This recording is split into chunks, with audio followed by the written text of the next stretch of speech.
The Beatles faced high tensions in the lead-up to their breakup.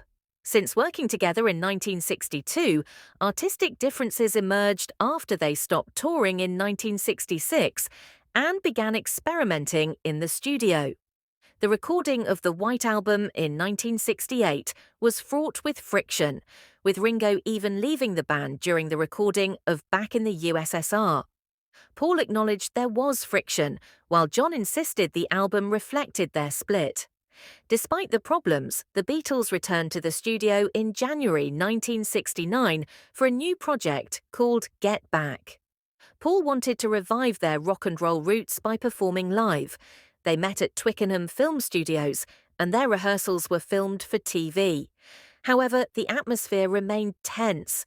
According to the Beatles' diary, the exhaustion from the White Album sessions was still there. Paul was overbearing, George was resentful, and John was inseparable from Yoko. The tensions finally came to a head on January 10th when George quit the band.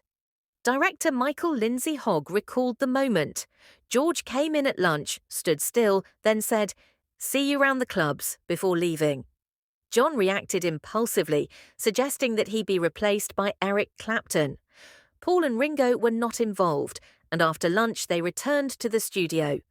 Paul, John and Ringo played furiously, while Yoko participated, sitting in George's place and singing into his microphone. Ringo recalled that George left after an argument with Paul without telling anyone.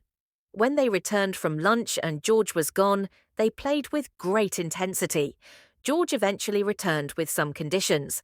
The concert project was cancelled and the recording was moved to Apple Studios. On January 21st, the recording sessions resumed in a more cordial atmosphere.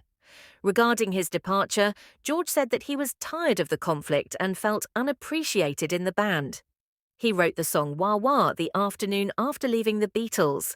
He said that Paul was too controlling of the recording process, while Yoko was increasingly complicating the relationship in the band.